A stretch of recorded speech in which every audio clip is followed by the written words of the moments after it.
Welcome. I'd like to welcome you all to Understanding Human Bias at Scale with Kubeflow. And I'm really looking forward to the presentation that we've got in store here today. My name is Paco Nathan, and it's a pleasure to get to introduce a couple of friends here.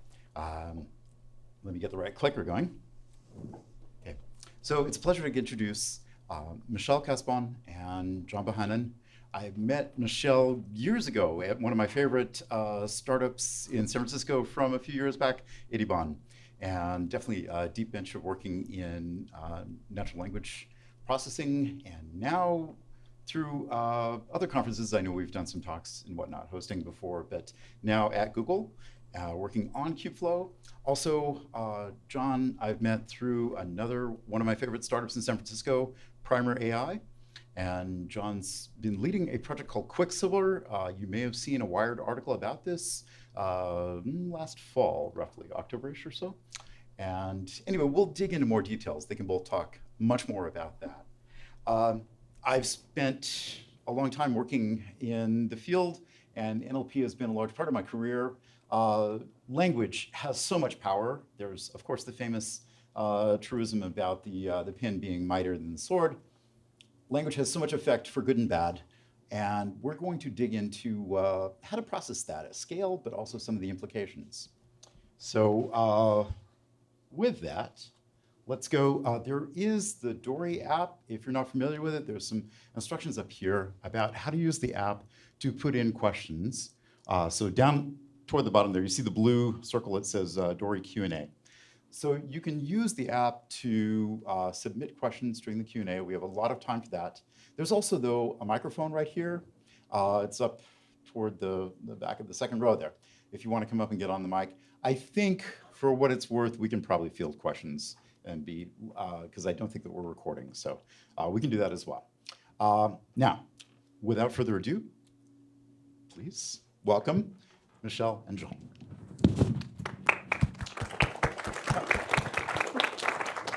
Thank you, Paco, for that warm introduction. So in terms of our agenda today, we'll start out by talking about the problem of human bias, what makes it so difficult to tackle, and how we can use machine learning to help out. We'll take you through some of the major challenges that we faced and how we use Kubeflow to address those challenges. And we'll close out by giving you a real-world example of bias busting in action. A quick note about the images on this slide. Special thanks go out to Ben Swanson and Darther for creating an AI-generated 3D model that was built on Kubeflow. It's a fractal that uses the inverse of pi as one of its parameters. So file that away in your brain, because you'll find out the significance of that later. Let's get started. OK, I'm going to do an experiment with you. So everyone, do me a favor and close your laptops, at least for 5 minutes. Thank you. All right, you ready? If you've done this experiment before, if this looks familiar, keep it to yourself. Don't spoil the others. It's a very powerful effect when it works, so I want everyone to have this experience. OK, here we go. Ready? A boy and his father are in a car crash. The father is killed instantly. The boy is rushed to the hospital and prepped for surgery with one of the best surgeons in the country.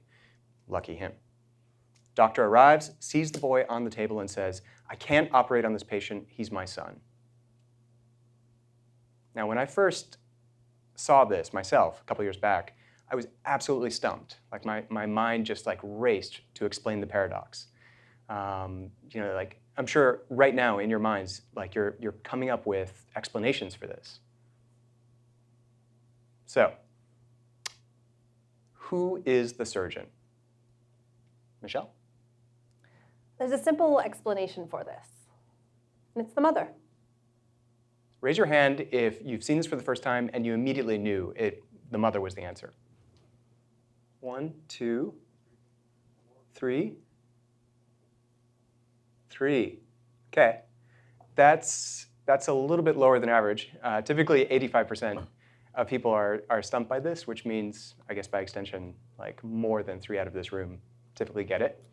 But don't feel bad. I was also totally stumped by it. Michelle was totally stumped by it. you are just a good learning machine. You've been trained your entire life on a stream of very, very good data that supports the prior that surgeons are men. So, that's cognitive bias. The reason that felt hard was because you have cognitive bias. We all do. And so the goal, and we're going to describe one of these, is to find technologies that can help us identify these biases that we have and help us reverse them. So here's a system that's built on human decisions.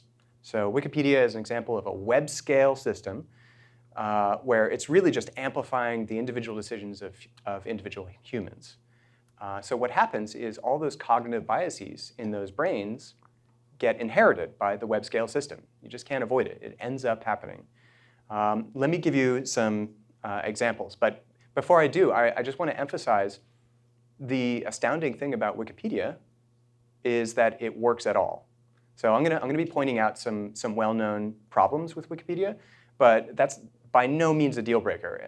I use it every day, I'm sure, like most of you do as well. It is the world's most important first point of information about most topics. And yet, there's absolutely no one in charge of this thing. It's really just a big volunteer effort. Millions of people deliberating with each other to reach consensus on facts about the world worth knowing. So let me give you an example. So if you've never heard of Donna Strickland, I hope that you'll never forget her now.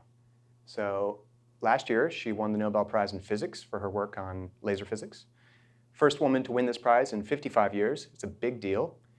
On the day it was announced, the world was astounded to discover that she had no Wikipedia page. She now has a very long, very detailed Wikipedia page. Like, I can't even capture the entire table of contents on the screenshot. You may be surprised to learn that all that information that you can now learn about this person did not appear overnight. It is not the case that she won the Nobel Prize and suddenly there was all this information available that was really significant and notable that deserved a Wikipedia page. It was always there. Somehow we just missed it. Let me also point out that on that very day, this fellow won the same prize with her. This is her co-laureate. He has a much less detailed page, but it has existed since 2004.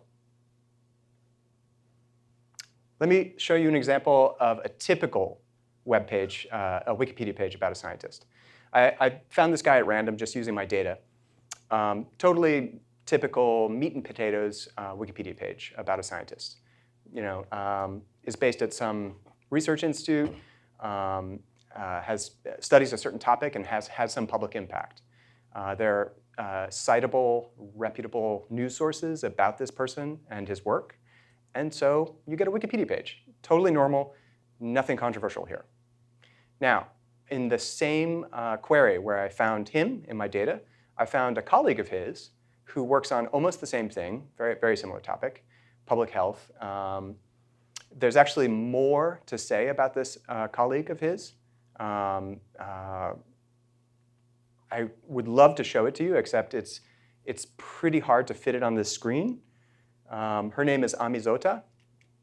And the reason it just won't fit on the screen is because there's this huge warning banner stuck on her page. This is basically the process by which Wikipedia pages get deleted. So the community basically, first it starts in the talk page where they say, this person just isn't that notable. Then someone decides to slap a big banner, and eventually, essentially, this gets fixed or the page gets taken down. So there's no bad guy here. There's no evil group of people out to delete scientists from Wikipedia. These are good citizens just trying to keep Wikipedia standards high. But the problem is it's a subjective decision. How do you decide whose page is not worthy of the world knowing?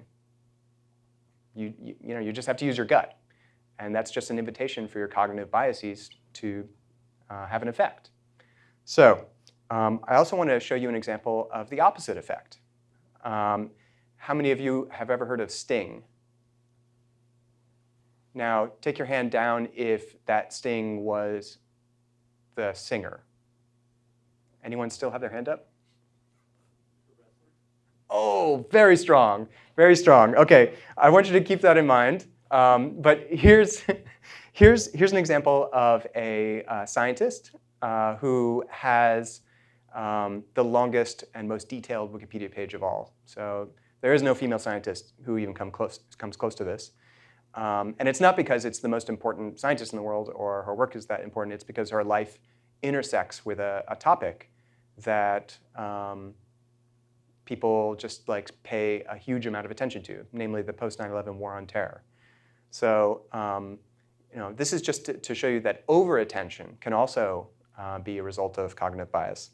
Now, here's here's your favorite sting. Her page, the one I just showed you, was 10,000 words long. This one's 20,000 words long. And in fact, of all the occupations of people, the occupations that have by far the most attention, about whom the most details are kept on Wikipedia, are updated the most zealously, so that every little micro detail that you can update them on gets updated, are definitely not scientists. It's professional wrestlers. And it's not because professional wrestling is far and away the most important thing about people, or the kind of people that you most need to know about. That's Wikipedia for you. It's a crowdsourced knowledge base. So the things we care more or less about get diminished or magnified. It's an imperfect lens on our world. And that's OK. But wouldn't it be great to be able to map out this bias? Before we can fight against our cognitive biases, you have to know even what they are. How do we get the tools to do this? So Michelle and I have talked about this a lot. If you're going to build a machine learning system, it's really helpful to imagine you're the machine. That's really the best first step. Imagine you're the computer. What is your task? So let's say that you're the computer, and your task is to identify all of the people who should be on Wikipedia and those about whom we're paying more attention than the citations deserve. Where would you even begin? Well, first you'd have to look at all the existing Wikipedia pages. There are 5 million of them. In English, yes. News articles are being published every day, so thousands of news articles on a daily basis. You'd have to read all of those. Hundreds of thousands in English alone. Come up with the important information in one set that doesn't exist in the other set. Kind of impossible for a human. And do the diff. That's a lot. So yeah, really, really sucky task for a human. We have on order of 1 million volunteers trying to do this. It's the largest such effort in the world, and totally not keeping up with it. They've measured the latency, for example, when huge things happen in the world, and they're printed in newspapers. How long does it take before they arrive in Wikipedia? It's long. It takes a long time, unless it's about professional wrestling, in which case it's instantaneous. So this is the kind of data that we need. So this is an actual screenshot of the data that comes from this system called Quicksilver. So I'm at a startup just up the street called Primer. And what this thing is doing is it's reading all the news in a few different languages, but everything I'm going to talk about today is about English. And it also reads Wikipedia, of course. And what it's doing is it's extracting facts about the people and then writing summaries about them.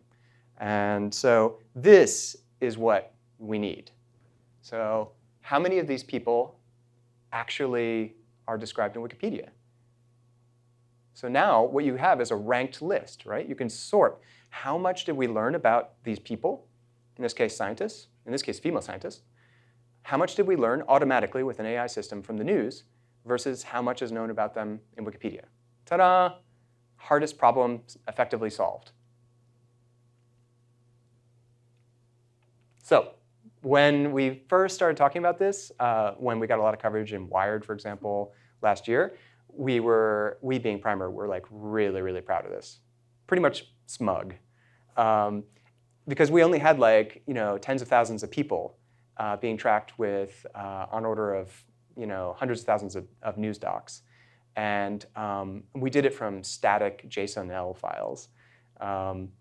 So really, really not scalable. And so since then, we've basically been getting the system onto Kubernetes and trying to make it actually work at scale. And we immediately started to run into problems. And Michelle came and gave us a consultation. Yeah, so when I first got my hands on Quicksilver, I set out to look at the existing architecture, figure out how it was built. It was originally a set of separate pieces running in a hand-rolled Kubernetes cluster on AWS. And I had one key question for John. As you scaled the number of people you were looking at, what kind of performance were you seeing? Bad.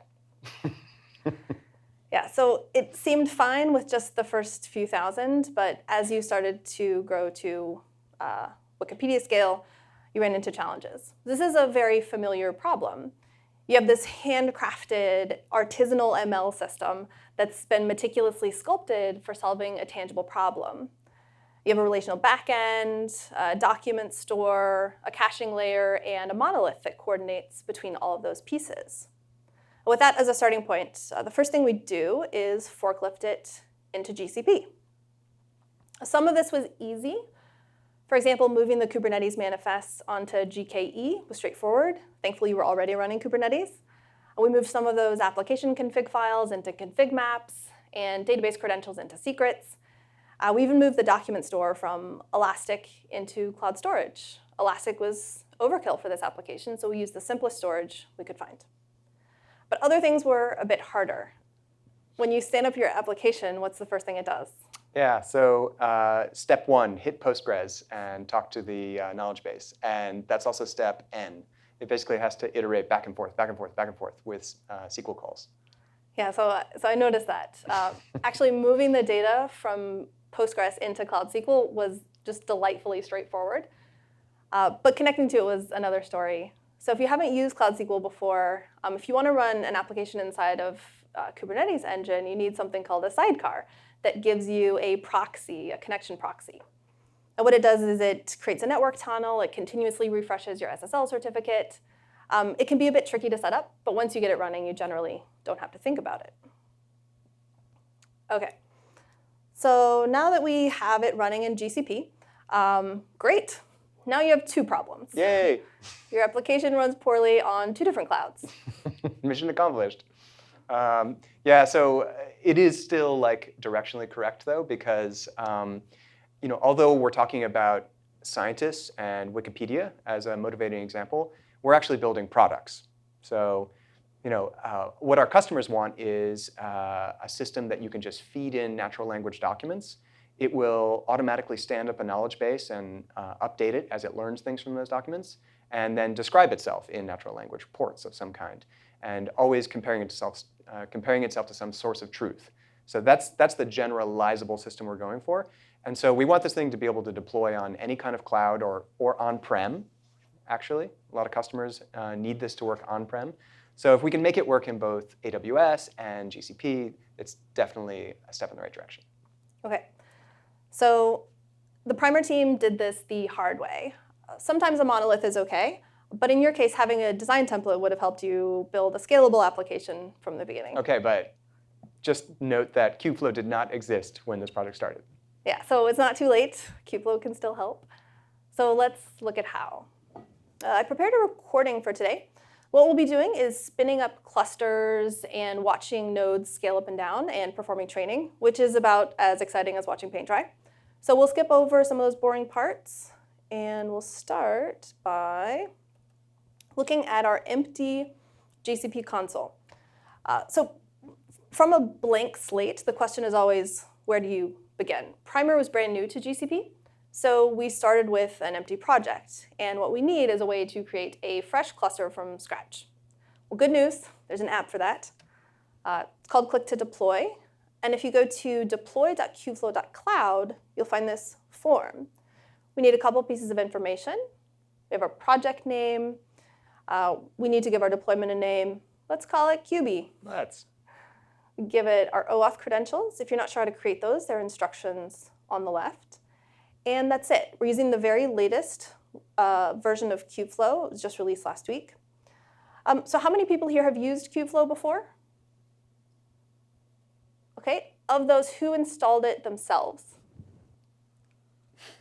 Okay, all right, one person. So you understand exactly how hard this is. This application is getting rid of all of that hard work for you. What it's doing is spinning up a GKE cluster.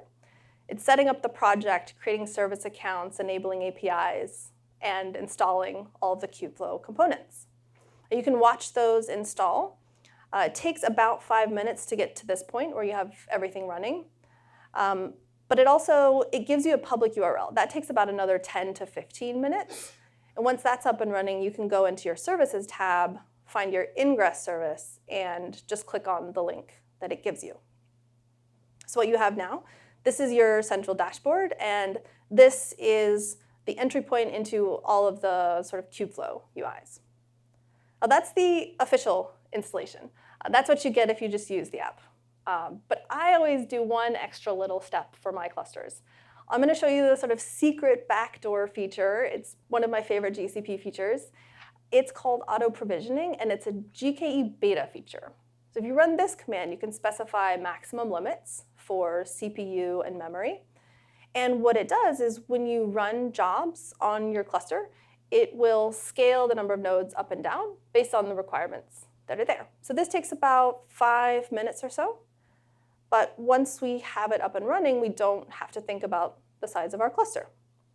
So if we take a look at the number of nodes that we start out with, we've essentially created a baseline. We have a node pool with 2 nodes, which is enough to run all of the base components and a few extra jobs. So we're starting off with just these 2 nodes. OK. So now that we have our running installation, what exactly does that mean? So we just saw deploy.kubeflow.cloud. If you want to try it yourself, you can go there. We had a number of different components. I'm just going to refer to them as ingress. There's a lot going on behind the scenes. We'll talk a little bit about it later. But ingress essentially gives us that public IP, and it's a single ingestion point into our cluster. It handles all of the auth so that nothing inside the cluster has to think about it. From there, we saw the central dashboard, and that gives us access to all the other dashboards. We have some for training, some for running our pipelines. Argo is the workflow engine that powers pipelines. Katib is a way of performing hyperparameter tuning. And then we also have a notebook hub. We have operators for running training jobs in a distributed way. Argo helps us run our pipelines. Katib helps us with hyperparameter tuning. And once we have our trained models, we can serve them. We have a few components that help with that. TensorFlow for TensorFlow models, and Seldon for any Python model. So at this point, we have a blank Kubeflow slate. Now, how can I take an existing application, Quicksilver, and run it in Kubeflow? So we can take your existing manifests and apply them to our cluster, but not from a terminal. What's the language that your application is written in? Python. And what about the rest of the code base at Primer? Pretty much Python. It's all Python. So you have all this Python expertise. Yeah. Let's use Python. Yay.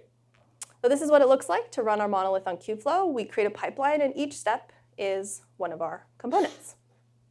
Let's see it in action and run our monolith as a pipeline. Okay. So we'll start by going to the pipelines dashboard. And there's nothing there yet, so we can upload a file. We can create a pipeline using Python. So we have a few Python files here. We'll look at the monolith version. And we start out by importing our libraries and defining the image that we want to use. And we set up 2 distinct steps, and we compile those into a pipeline. We're using this pipeline decorator. And we set up each step and the order we want them to run in. And then those last 3 lines is what compiles it into an archive file that we can then upload into our cluster. So we have our caching layer, our monolith step, and if we just compile it as is, we'll get a file that we can bring into our UI. But what's inside that file, this is Argo workflow definition, so it's really detailed and long. You can open up that file. It's all text. It's not binary. But you can upload it directly as is. And you didn't have to write it. Didn't have to write it. You could use the pipelines SDK. So if we upload it, we can see a visual representation with 2 steps, caching and then our application. And if we want to run it, We give it a name. And this will actually execute it on our cluster. So we can view it executing from this UI, including accessing all the logs. We'll see what that looks like. So our Redis container, it's pulling the image, it's creating it, and then it stood up our application. This is my favorite part. I think this UI is really beautiful. So there we have it. Oh, this is the bare minimum. So at this point, Quicksilver can handle daily workloads involving scientists. But for a generalizable solution, what kind of scale do you need? Yeah, so I mean, if we're going to power all of Wikipedia editing for anyone in the world who wants to track some entity, some Wikipedia page, and have the news automatically be processed and give them updates on what's new, then definitely we're talking about web scale. So there's no getting around it. I hate to break this to you. But you need to carve up your monolith. No, don't carve up my monolith. So this is where Kubeflow components can help. This is what that looks like. It's a longer pipeline now. It's split up into smaller pieces. You have a data ingestion phase, and once your data is there, you can begin training. And you can do that in parallel, separately. Once that training is complete, you can serve those models and then stand up your web app. So that's the concept. How do we actually implement that? Let's kick it up a notch. How can I take an existing pipeline and make it better?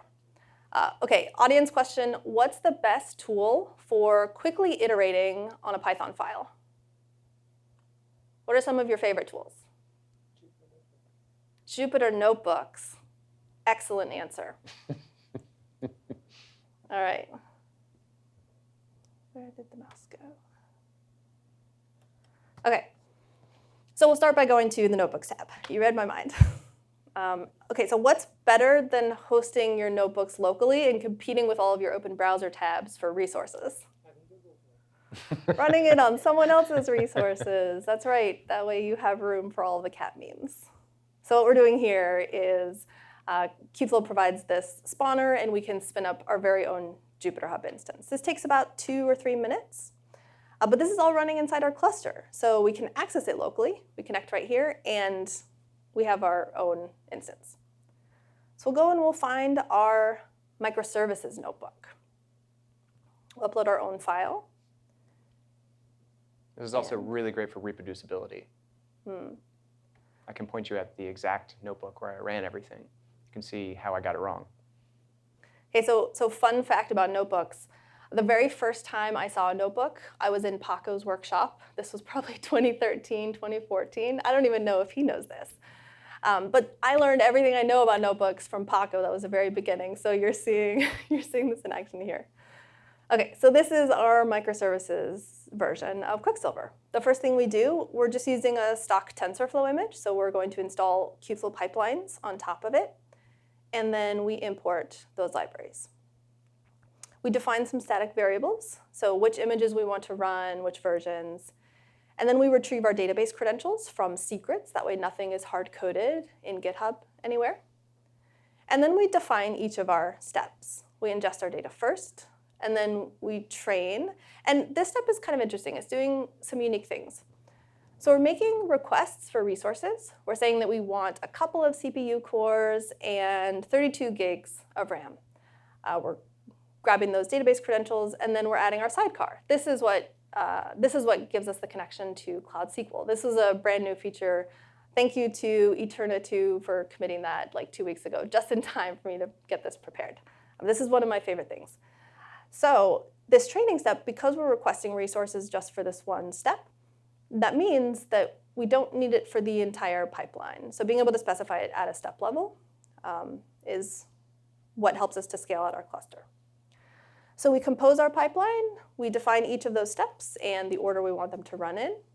We generate our archive file right here in the notebook, and we can actually kick it off from here as well. So we have a link that brings us directly to our pipeline's dashboard, and we can see our pipeline running. Ta-da.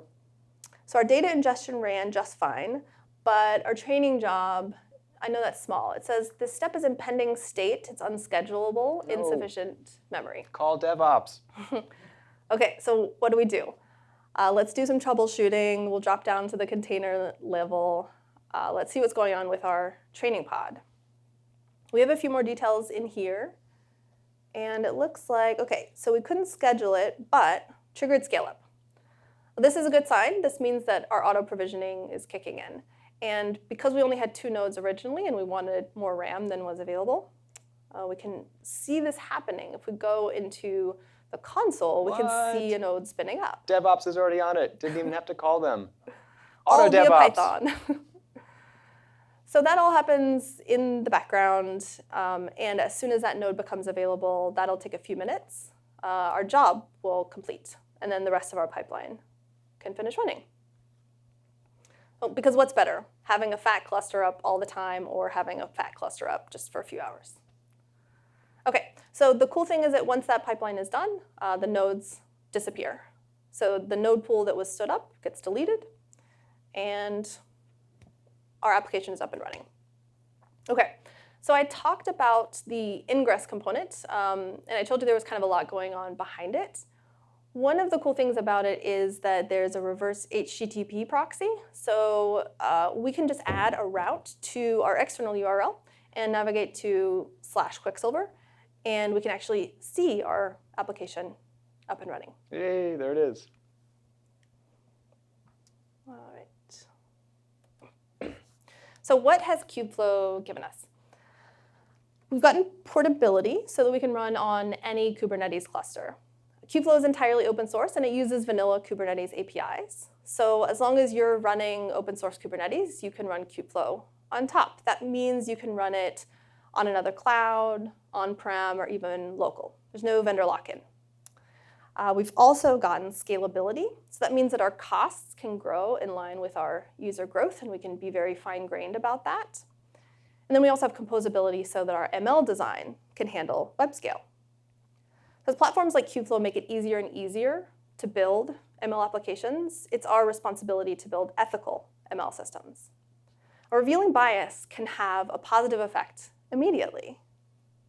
Now that we have our system up and running, what can we expect to happen when we ask Quicksilver what it knows about a fellow speaker? Yeah, so when I saw that login screen, by the way, just like weeks ago, literally, I was very excited. To test it out, we have been actually taking the speakers of this very event, just little bits of information about them, really, just like name, employer, as tuples, keywords if you have them, but really like it works just with name and employer, and feed them into the system, and it reads all the news for the past several years at least, and it tries to find everything it can about them and assemble together a profile. And then it hits Wikipedia, and it's like, well, how much do I know compared to what Wikipedia knows? And so yeah, we actually we found someone who like popped right to the top when we ran this. So she had been pretty quiet in the news until mid-March. March 14th, in fact, is when things just like exploded. And anyone know the significance of March 14th? Pi Day, yes. So there is an engineer at Google named Emma who calculated 31.4 trillion digits of pi, breaking the world record very easily.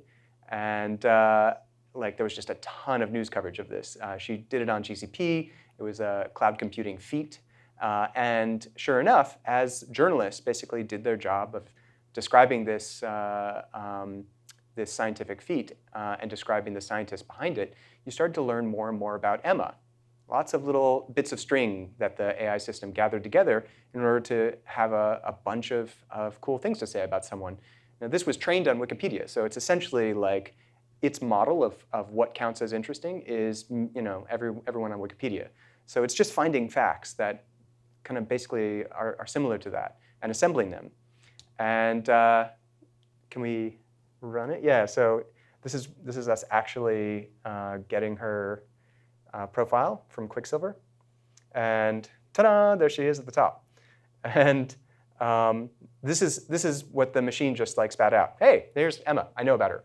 And if you have the job of keeping Wikipedia up to date with the latest people in the world of science and what they're up to and the discoveries they're making, this is the hardest step. How would you even have found Emma? Like, unless you're literally reading all the news every day and just keeping track of every single scientist ever mentioned, and then visiting Wikipedia to find out what you missed. That is like an impossible task. So today, actually, as of early this morning at night, this is now public. So all of you can go to that URL at the top, quicksilver.primer.ai, and we are just updating this every day automatically. And so once upon a time, what we were doing was I would generate these spreadsheets of data about scientists using Quicksilver, and then I would help people who run editathons. So that's basically you get a bunch of people and you give them pizza and beer and you edit Wikipedia as quickly as you can to improve it. It's an editathon. And it's really, really hard work. It's surprisingly hard work. And just those spreadsheets of data output were incredibly useful. That's what everyone said. So we ran them in New York, London, Washington, DC. And the feedback was just like very, very positive. Like, this kind of data is what we need. And then last week, we actually had an editathon just down the street using these completely generated profiles. Because one of the pieces of feedback I got was, those spreadsheets of data about people is handy, but it's still pretty hard to read. Like, what we really need is to just have the computer write the first draft of the Wikipedia article. Can you do that? So we did it. Now, essentially, you can go here every single day, and it will just find people that it has detected as having lots of information in public citable sources, where that information seems to be missing from Wikipedia. So now, like, anyone, anywhere, anytime has that first really hard cognitive bias problem of what to pay attention to in the first place solved, at least for scientists. Okay, so is Emma on this list? Does she have a page? Yeah, so I'm very proud to say that Emma now has a Wikipedia page. And this is a good one. So remember I showed you that Wikipedia page of the scientist from Harvard? It's kind of like modest, no image. This is a better page. It's actually got more sources. It's really well interlinked. All those blue letters are basically like wiki links embedding this page within Wikipedia's knowledge graph. That interlinking is really important. So this is a good page. However, I kid you not, within 2 days of this page getting created, which, by the way, was made by Jess Wade, all credit due to her, a collaborator and friend based in the UK. This started to appear in the talk page of Emma's Wikipedia page. So okay, let's zoom in on the logic behind that. This is how the door gets cracked open. This is the very beginning of the process of deleting someone from Wikipedia. Okay, so the reason this person gave for wanting to delete Emma's page is they say that the computation may be notable, but that is not enough by itself to make the person who did it notable. So it's a bit of a paradox, right? If all you're famous for is like winning the Nobel Prize, like really just the one thing, it just doesn't quite make the cut. And again, these are not bad actors. These are just people like one of the many volunteers just trying to keep Wikipedia's standards high. But it's a hard, like, subjective task to decide what the world should and should not know about. Paco, please join us on stage. So we're going to do something with you here now on this public stage at a public event. We are going to introduce to you the first ever Notability Award. We call it the QB. The QB. And it is given to a person who has abundant, significant information in public citable sources about their life and work. It's a computationally generated prize. I think AI can start giving prizes to humans that it learns things about. And the first ever QB Thank you very much. goes to, wait, you don't know who won it. No, it's not going to him. The very first recipient of this award is sitting amongst us today, right here in the audience. Who could it be? So let me open this One up of here. you This is has gonna been win the audited. prize. I'm sure Deloitte. We will invite you up to the stage. Okay, rip this open. This is a very exciting moment. The first ever Notability Award goes to the one, the only, Emma Haruka Iwao. Please join us in welcoming Emma. Come on up.